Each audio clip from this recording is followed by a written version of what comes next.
We told you last night that Perrysburg Schools is planning a dramatic change to help save some money. District board members are looking into redrawing boundary lines for the district's 4 elementary schools, meaning nearly 660 kids could start in a new school this fall. Dominique O'Neill joins us in studio. Dominique, how are parents feeling about this?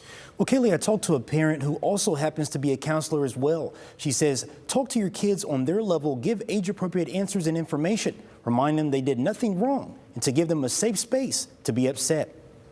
I'm concerned for all of the kids, but especially for those like my daughter that transitions are very, very difficult for them, which is very, very nerve-wracking as a parent.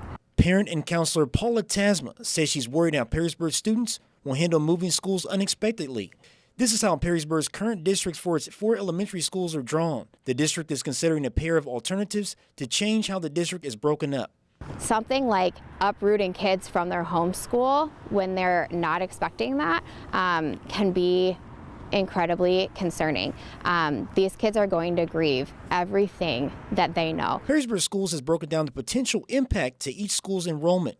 Woodland and Fort Meigs will see dramatic drops in students, while Frank and Toth will see their schools grow, possibly over capacity. Aaron O'Rear has 2 kids at Frank Elementary. If the plan is approved, they will be attending Toth in the future. But I do think that's a great change because right now, currently, there's neighborhoods where, next door neighbors are going to different schools because of the way that the growth in our community has happened. And I mean, this is one of those things where this would have been an issue at some point. There would have been a breaking point at some point with this. So I think that this is kind of an inevitable change that was bound to happen. Both are interested in what happens next. This can be very, very, very challenging and will be very challenging for mental health as a whole, especially in the grief field. I think it will very, very, very much impact the children. So I'm definitely interested to see what sort of support systems the schools are going to be putting in place.